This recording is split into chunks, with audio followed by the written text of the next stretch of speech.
محمد وعلى آل سيدنا محمد عدد معلوماتك ومداد كلماتك كلما دارك الكافرون وغفل عن ذكرك الغافلون. أسلم رضي الله تعالى عن ساداتنا أصحاب رسول الله أجمعين. وحسبنا الله ونعم الوكيل، نعم المولى ونعم النصير، ولا حول ولا قوة إلا بالله العلي العظيم. استغفر الله العظيم، استغفر الله العظيم، استغفر الله العظيم. إن الله غفور رحيم. أفضل الذكر فاعلم أنه لا إله إلا الله الموجود، لا إله إلا الله المعبود، لا إله إلا الله سيدنا محمد رسول الله صلى الله عليه وسلم. لا إله إلا الله، لا إله إلا الله، لا إله إلا الله، لا إله إلا الله، لا إله إلا الله، لا إله إلا الله، لا إله إلا الله، لا إله إلا الله، لا إله إلا الله، لا إله إلا الله، لا إله إلا الله، لا إله إلا الله محمد رسول الله صلى الله عليه وسلم. لا إله إلا الله، لا إله إلا الله، لا إله إلا الله على النبي سلام الله. لا إله إلا الله على النبي صفي الله.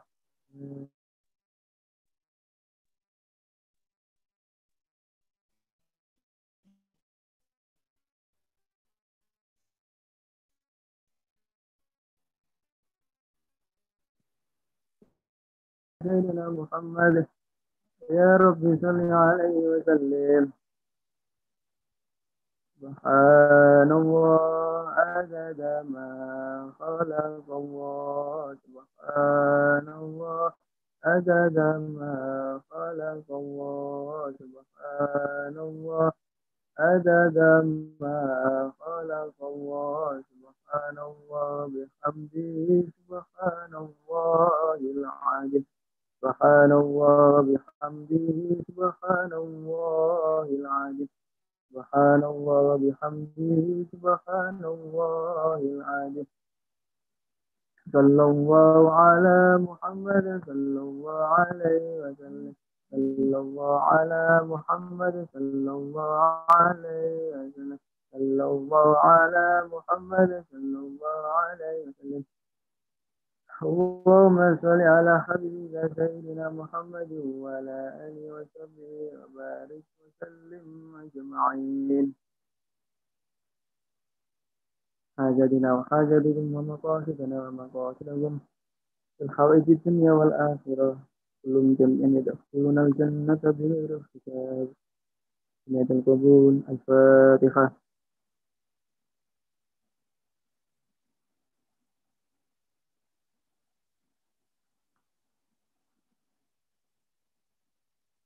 أعوذ بالله من الشيطان الرجيم. بسم الله الرحمن الرحيم. اللهم صل على سيدنا محمد وعلى آل سيدنا محمد. الحمد لله رب العالمين حمد الشاكرين حمد الناعمين حمدا يكفي نعم ويكفي مزيده. يا ربنا لك الحمد كما ينبغي لجلالك وعظيم سلطانك. أنت اللهم صل اللهم تقبل وأوزن صلاة ما قرأناه من القرآن العظيم. كما هللنا وما سبحنا واستغفرنا وما صلينا على سيدنا محمد صلى الله عليه وسلم سجدا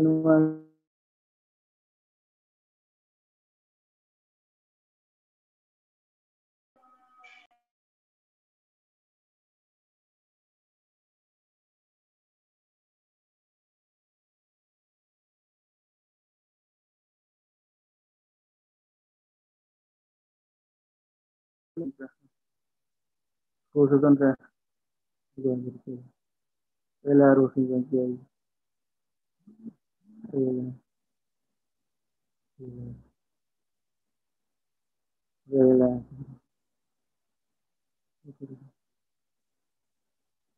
اللهم اغفر له وارحمه وعافه وعافه عنه. اللهم اغفر له وارحمه وعافه عنه. اللهم أنزل رحمة ومغفرة إليهم. اللهم أنزل رحمة ومغفرة إليهم. اللهم أنزل رحمة ومغفرة إليهم. دعواهم فيها سبحانك اللهم وتحيتهم فيها سلام. ربنا لا تزغ قلوبنا بعد إذ هديتنا وهب لنا من لدنك رحمة إنك أنت الوهاب. ربنا آتنا في الدنيا حسنة وفي الآخرة حسنة وقنا عذاب النار وأدخلنا الجنة مع الأبرار يا عزيز وغفر يا رب العالمين. وصلى الله على سيدنا محمد النبي الأمي وعلى آله وصحبه وسلم بفضل سبحان ربك رب العزة عما يصفون وسلام على المرسلين والحمد لله رب العالمين. الفاتحة.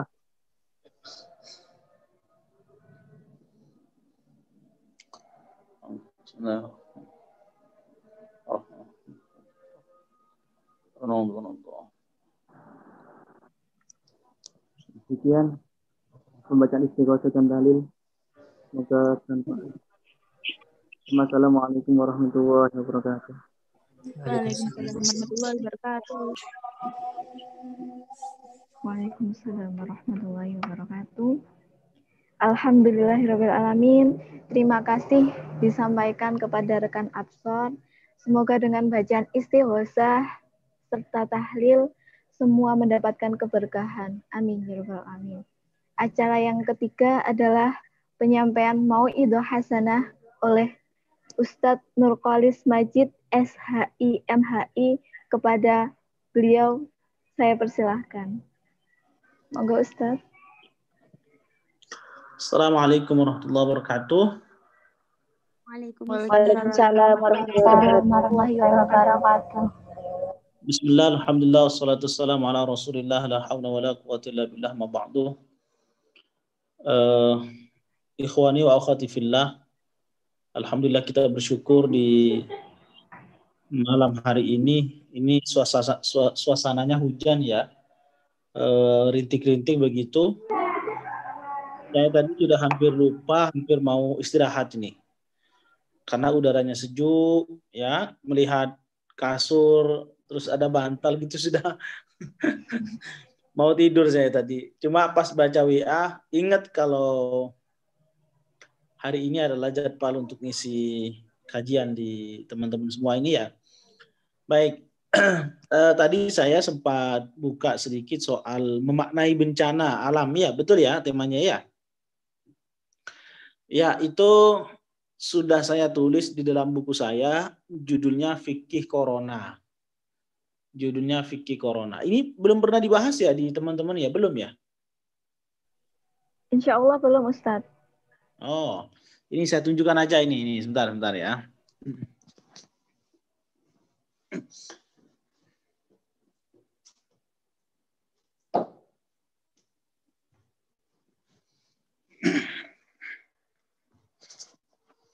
Ya, ini buku saya. Judulnya Fikih Corona. Judulnya Fikih Corona ya. Itu yang terbaru akibat dari PSBB kemarin saya kampus libur. Walaupun masuk mungkin daring. Kemudian aktivitas di luar itu pengajian juga tidak ada. Dan tugas-tugas ke luar kota juga tidak ada. Akhirnya kekosongan itulah saya manfaatkan untuk menyusun buku ini dan alhamdulillah lahir walaupun tidak terlalu tebal, tipis sekali bukunya yang membahas soal fikih corona.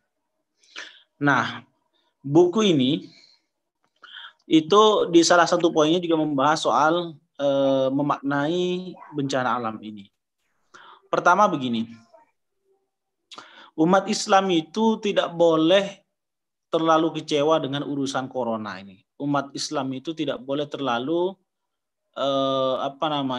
kecewa, tidak boleh terlalu ketakutan, cemas yang berlebihan, tidak perlu. Justru yang seharusnya kita bangun itu adalah umat Islam itu harus menganggap corona ini sebagai sebuah ujian dari Allah Subhanahu wa taala Dan itu terjadi kepada siapa saja, bisa dan sangat mungkin itu. Maka yang ingin saya sampaikan adalah, pertama tidak boleh terlalu takut, tetapi pada saat yang bersamaan, kita juga tidak boleh abai. Kita tidak boleh lalai dengan protokol kesehatan, karena COVID ini betul-betul mengancam terhadap keselamatan jiwa manusia. Sudah ratusan ribu ya di dunia ini yang sudah meninggal dunia. Bahkan data terakhir per kemarin tanggal 11 ya, itu ada penambahan yang cukup fantastis tuh. Oleh karena itu saya menyampaikan jangan terlalu takut, tetapi juga jangan terlalu abai, jangan terlalu lalai dengan protokol kesehatan.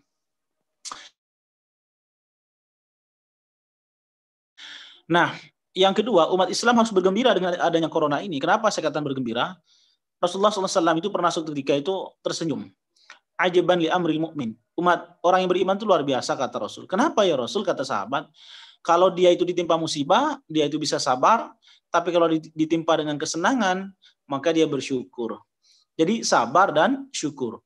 Nah, kita ini kalau dapat nikmat ya kita syukuri, tapi kalau dapat musibah begini ya kita harus sabar. Makanya saya bilang kita harus bergembira dengan adanya corona ini. Ini seakan-akan Allah ingin membersihkan dunia ini, mencuci dunia ini atas kehendaknya.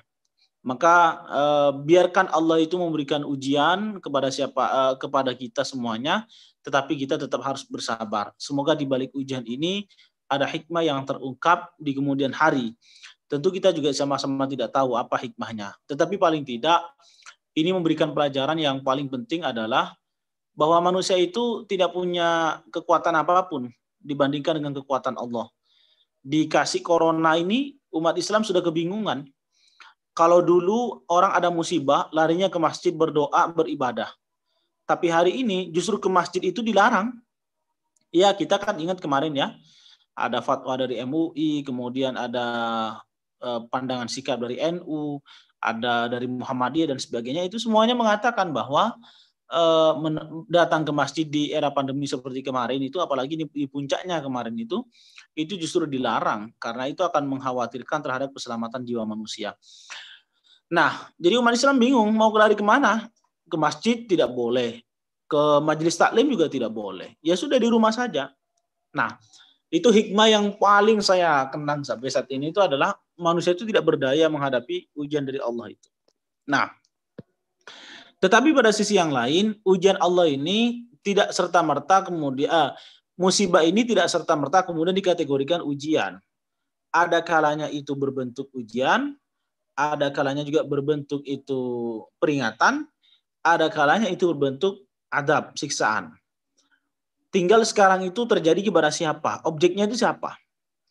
Jika musibah itu terjadi kepada orang yang beriman dan bertakwa kepada Allah, maka itu namanya ujian. Lalu muncul pertanyaan, loh Pak, apakah orang beriman itu perlu diuji? Loh justru itulah untuk membuktikan keimanannya itu justru Allah yang menguji. Para nabi dahulu itu luar biasa iman dan takwanya, tetapi kan diuji juga. Ya, Nabi Yunus diuji dengan dimakan oleh seekor ikan namanya ikan hud. Kemudian Nabi Ayub diuji dengan penyakit. Nabi Ibrahim pernah dibakar oleh Raja Namrud dan bala tentaranya. Termasuk Nabi Muhammad tidak pernah sepi dari kejaran kaum kafir Quraisy pada saat itu. Semua makhluk Allah itu pasti diuji oleh Allah ya. Di mana surat Al-Mulk itu? Alladzi khalaqal mauta wal hayata liyabluwakum ayyukum ahsanu amala. Allah menciptakan kematian dan kehidupan itu liyabluwakum ayyukum ahsanu amala. Karena Allah ingin tahu siapa di antara kalian itu yang paling baik amalnya. Jadi jangan dikira orang beriman bertakwa lalu kemudian lolos dari ujian Allah, enggak juga. Justru semakin tinggi level keimanannya, justru semakin berat level ujiannya juga. Ibarat pepohonan itu semakin tinggi pohonnya, maka angin yang menerpa itu juga semakin dahsyat. Jadi kalau akarnya tidak kuat, pondasinya tidak kuat, bisa jadi pohon itu tumbang. Ya. Jadi pertama orang beriman bertakwa itu tidak kemudian lantas dikatakan bebas dari ujian. Justru itulah Allah semakin menguji begitu. Tetapi luar biasa nanti kalau kemudian lolos dari ujian itu ada kenikmatan yang bisa kita rasakan. Itu pertama. Yang kedua, bisa saja musibah itu dalam kategori peringatan, indar. wa anzir 'ashiratakal aqrabin. Ya, Rasulullah juga sebagai mubasyiran tapi juga sebagai nadhira, memberikan kabar gembira tapi juga memberikan peringatan. Lah bagi siapa yang termasuk dalam kategori peringatan ini? Ya tentu bagi orang yang level keimanannya itu ya separuh-separuh lah, kira-kira begitu ya. Kalau malam dia rajin tahajud, tapi kalau pagi siang dia rajin bermaksiat, kira-kira begitu. Jadi hatinya itu hati yang sedang sakit gitu. Nah, ini diingatkan oleh Allah dengan adanya corona supaya kembali ke jalan yang benar. Orangnya suka sedekah tapi sering makan harta riba. Lah ini namanya orang yang kemudian level keimanannya itu tidak di atas tapi juga tidak di bawah. Artinya setengah-setengah gitu ya. Antara baik dan buruk itu sama-sama dilakukan. Dan yang ketiga, bisa saja ujian ini musibah ini juga dalam kategori ujian fitnah dari Allah Subhanahu wa taala. Bagi siapa? Fitnah, adab dari Allah Subhanahu wa taala bagi siapa? Tentu bagi orang-orang yang ingkar terhadap ajaran Allah Subhanahu wa taala. Jadi walaupun musibahnya sama tapi menimpa kepada orang yang berbeda, bisa saja kategorinya itu berbeda juga. Ada kalanya itu ujian bagi orang beriman, ada kalanya itu adab bagi orang yang ingkar, ada kalanya itu peringatan bagi orang yang antara baik dan buruk itu sama-sama dilakukan begitu. Ya, muktasid ya, ada zalimul li nafsi, dalam tafsir itu ada orang yang zalim, ada orang yang muktasid, yang tengah-tengah, ada orang yang sabiqum bil khair, berlomba-lomba dalam kebaikan. Nah, berikutnya teman-teman sekalian, inilah fungsinya dakwah, termasuk kajian yang kita adakan malam hari ini. Tujuannya apa? Tujuannya hanya satu, ingin mengajak kepada orang lain agar lebih baik dan lebih dekat dengan Allah Subhanahu wa taala. Karena dengan ujian itulah orang itu bisa kembali ke rel semula, bisa kembali ke jalur yang semula yang sudah ditentukan oleh Allah Subhanahu wa taala. Fungsinya dakwah itu untuk itu, saling mengingatkan, wa tawasau bil haq wa tawasau bis sabr gitu.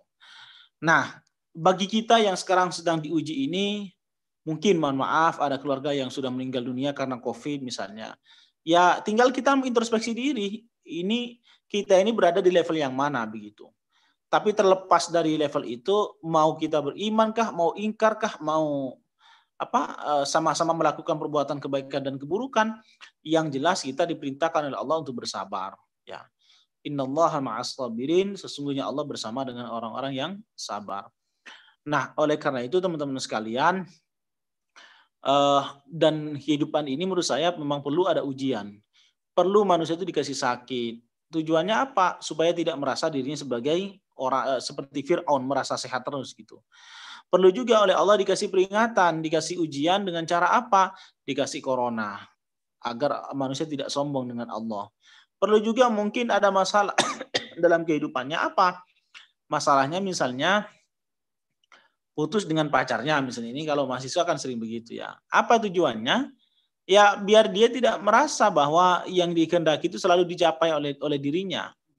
Jadi memang Allah itu perlu memberikan sentilan-sentilan ujian itu, sentilan-sentilan musibah itu, supaya orang itu ingat bahwa dirinya itu bukan siapa-siapa, tapi dia hanyalah manusia yang dhaif, manusia yang lemah, yang tidak ada harganya di depan Allah Subhanahu wa taala. Saya kira itu Mbak nasihat dari saya. Ini sudah 16 menit, ya anggaplah 15 menit ya. Semoga bermanfaat untuk kita semuanya. Monggo kalau ada pertanyaan. Terima kasih saya ucapkan kepada Ustadz Nurholis atas pengetahuan keagamaan yang telah disampaikan. Acara selanjutnya adalah memasuki sesi tanya jawab. Kami batasi 3 penanya. Untuk yang ingin menyampaikan pertanyaan, unek-unek atau sekedar sharing kepada Ustadz, kami persilahkan, monggo bisa langsung unmute atau lewat room chat. Monggo rekan dan rekan kita.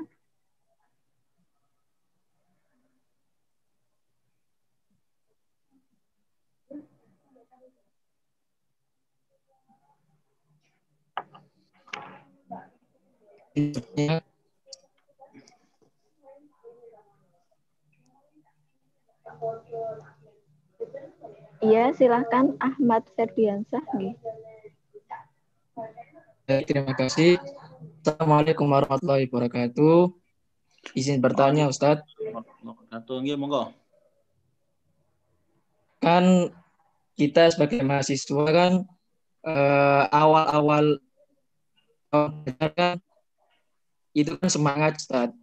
Semangat mengerjakan tugas, mengerjakan PR dari dosen. Nah, lalu masuk ke pertengahan pembelajaran atau kan kita malas, Ustadz. Itu bagaimana, Ustadz, agar kita terus bersemangat, agar semangatnya tidak awal-awal saja, Ustadz. Sekian dari saya, Ustadz. Terima kasih. Ya.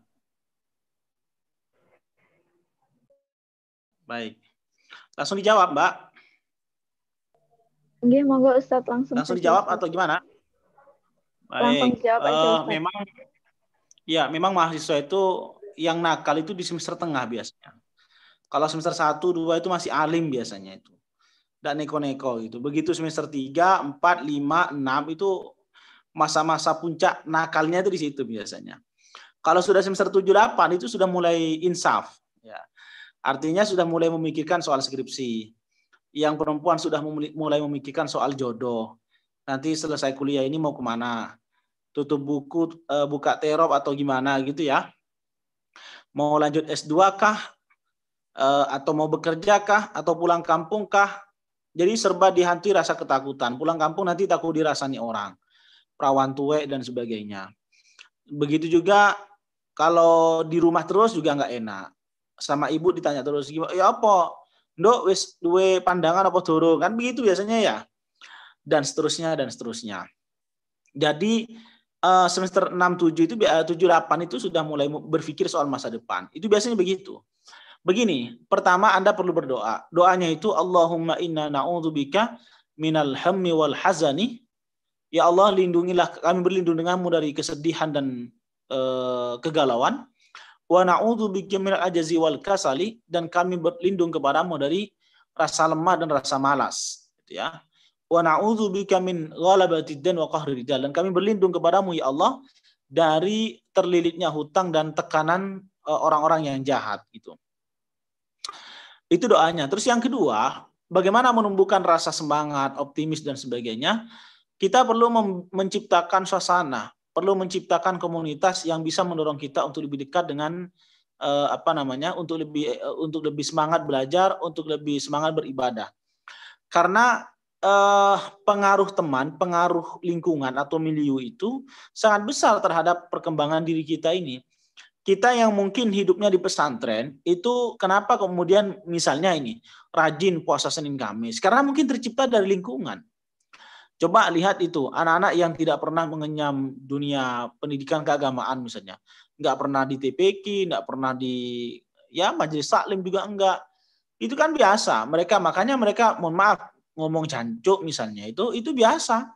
Karena bagi mereka itu dianggap sesuatu yang lumrah, karena lingkungannya begitu. Maka kalau Anda ingin tetap semangat di dalam belajar itu, ciptakan situasi dan lingkungan yang agamis, lingkungan yang bisa mengantarkan Anda untuk lebih dekat dengan Allah dan lebih semangat di dalam belajar. Saya kira itu solusinya ya.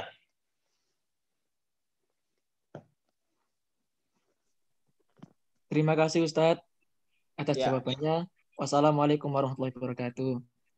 Waalaikumsalam warahmatullahi wabarakatuh. Oke, ini ada pertanyaan Ustadz di room chat. Ya, ini ada orang yang tidak percaya sama corona. Oke, saya bacakan ulang ya. Saya sampai sekarang itu nggak habis pikir ya kalau ada orang ngomong. Iya. Oke, dilanjutkan saja Ustadz. Ya, sudah saya baca ini. Jadi saya tidak habis pikir dengan orang yang bilang bahwa corona itu nggak ada. Corona ini adalah isu, bukan fakta, konspirasi pemerintah dan sebagainya. Saya nggak habis pikir itu apa ya yang ada di benak mereka. Lawang korbannya itu sudah puluhan ribu sih ngomong isu. Jangankan di Indonesia, di tempat yang suci sekalipun, Mekah dan Madinah itu, di mana Ka'bah ada di situ, makamnya Rasulullah ada di situ. Itu aja ditutup sebagai wujud antisipasi ikhtiar untuk menghindarkan diri dari adanya ancaman COVID-19 ini.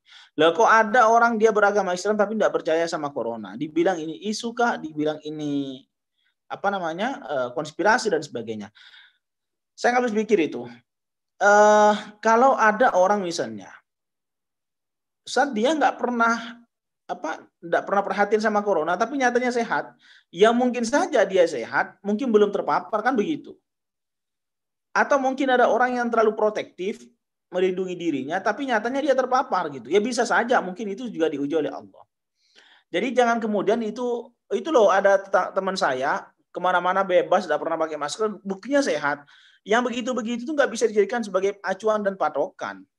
Ya, bisa saja, mungkin saja itu belum gitu ya, belum terpapar, bukan tidak terpapar gitu. Nah, bagaimana kita menasehatinya? Kalau dia itu doktrin yang ada di dalam otaknya itu memang sudah kebencian, mau dinasehati kayak apapun nggak bisa. Ya tadi itu, wa'ainur ridha an kulli aibin kalilatun kama anna 'aina sukhti tubdil masawiyah. Orang itu kalau sudah benci yang kelihatan ada jelek-jeleknya toh. Orang tidak suka sama pemerintah, adanya corona ini nanti dikait-kaitkan dengan soal itu. Gitu ya. Itu nggak habis pikir lah. Ya sudah, kalau orang itu benar-benar tidak tahu, itu yang mudah. Makanya nasihatnya Mbak Mun itu, menasehati orang yang tidak pinter itu, asalkan dia orang baik, itu lebih mudah daripada menasehati orang yang pinter yang dia itu tidak baik. Orang pinter itu lebih sulit dinasehati, lebih angel dibandingkan dengan orang baik itu. Nah, sekarang kita lihat yang melanggar protokol kesehatan itu orang pinter atau orang baik. Kalau orang pinter itu kadang-kadang dinasehati malah berdebat gitu. Ya, saya kira itu tanggapan saya. Oke, saya baca langsung ya. Oke, Ustadz, silakan. Kemudian, bagaimana agar istiqomah dalam apa ini? Dalam apa ini, Mbak?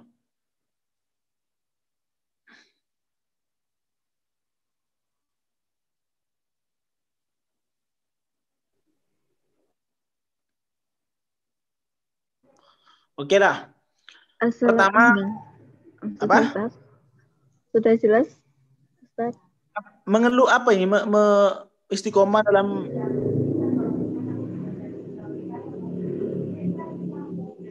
Assalamualaikum warahmatullahi wabarakatuh. Ustadz, izin bertanya bagaimana cara agar istiqomah dalam mengerjakan suatu kebaikan?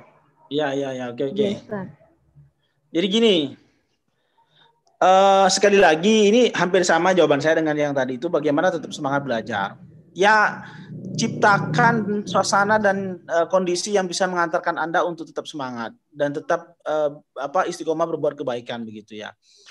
Misalnya ini, Anda berteman, ingat lagunya siapa itu? Opi kalau nggak salah ya.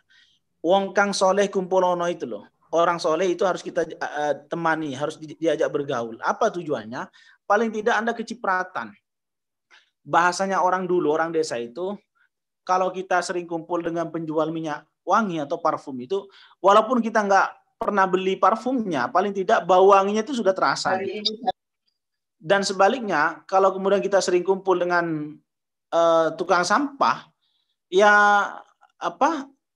walaupun kita bukan tukang sampah, tapi bau sampah itu selalu kita cium tiap hari gitu, aroma sampahnya itu selalu kita tercium.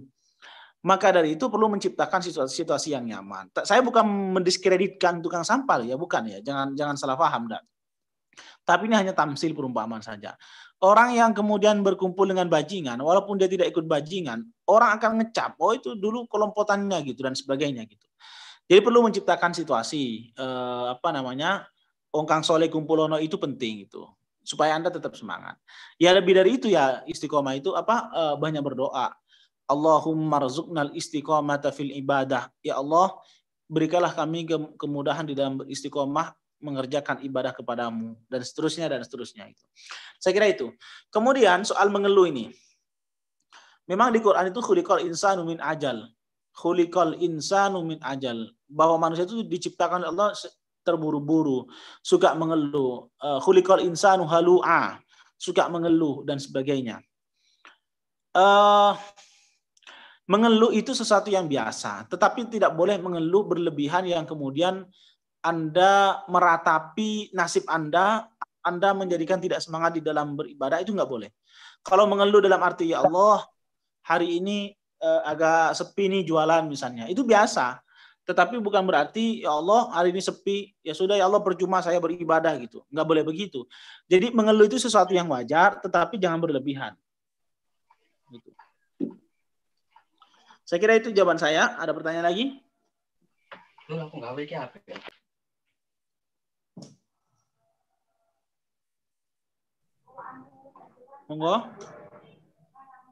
Monggo kalau ada pertanyaan lagi, saya buka untuk yang terakhir.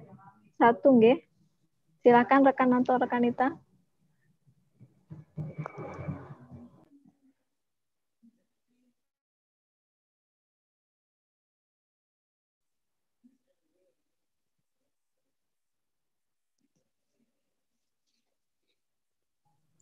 Atau cukup tidak ada untuk rekan dan rekanita?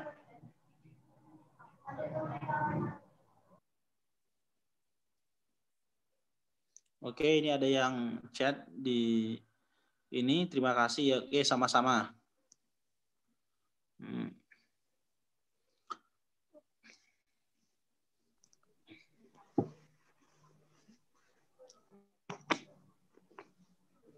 Ada lagi rekan dan rekanita? Mungkin masih ada yang ingin ditanyakan. Saya buka satu kali lagi.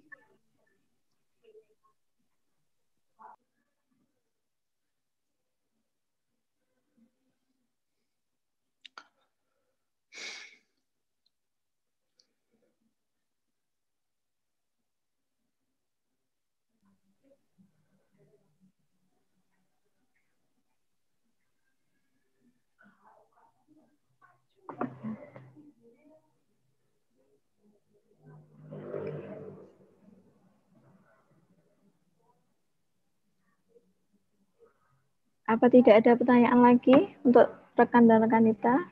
Atau cukup sampai di sini?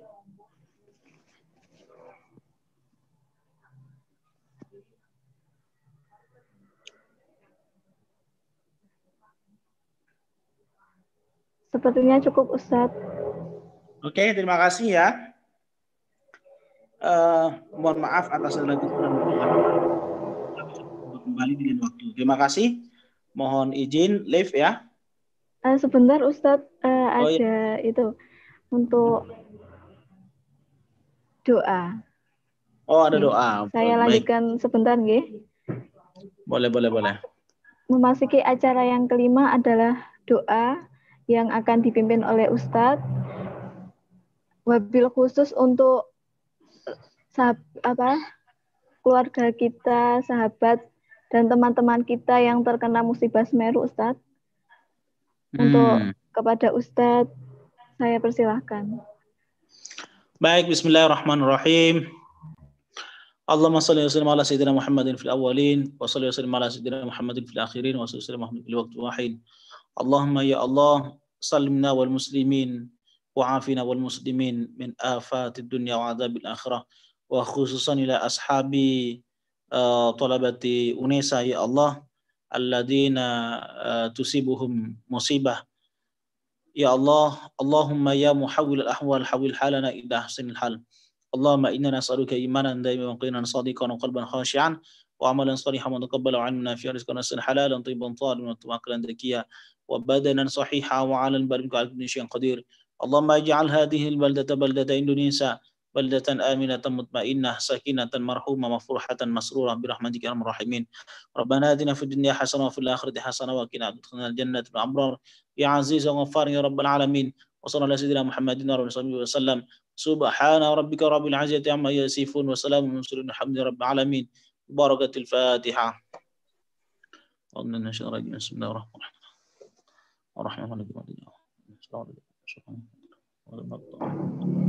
Baik, terima kasih, Mbak. Nggih, Pak. Nggih, Ustadz. Terima kasih atas kajiannya hari ini. Mohon izin live ya saya. Nggih, Ustadz. Oke, salam untuk teman-teman semuanya. Assalamualaikum warahmatullahi wabarakatuh.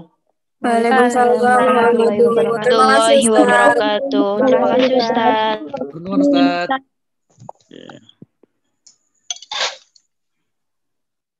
Alhamdulillahirabbil alamin. Tidak terasa kita telah sampai di penghujung acara. Sebelum saya tutup, saya akan menyampaikan beberapa poin yang saya dapat dari kajian hari ini. Yang pertama adalah bagaimana cara kita bersemangat adalah dengan cara memperbanyak doa. Yang kedua adalah sebagai orang Islam, kita tidak boleh abai terhadap bencana ataupun musibah corona ini dan tetap harus hati-hati. Yang ketiga adalah perilaku seseorang tergantung pada pergaulannya. Jika bergaul dengan orang penjual minyak wangi akan dapat wanginya juga. Yang selanjutnya adalah mengeluh itu wajar dan tidak boleh berlebih.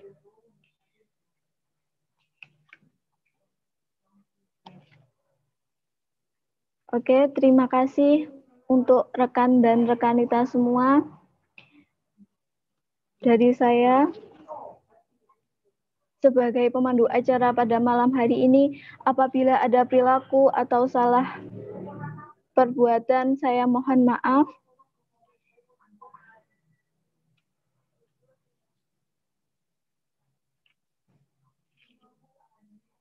Untuk rekan-rekan kita semua, dengar sholawat rekan bikin meleleh rekanita. Sholawatnya terus terngiang, susah lupa. Aja waleh-waleh nggih, derek karunia, ben malam minggumu ora gegana. Oke, dari saya, matur thank you. Akhirul kalam, billahi taufik wal hidayah, walido wal inayah, ihdinas syiratal mustaqim.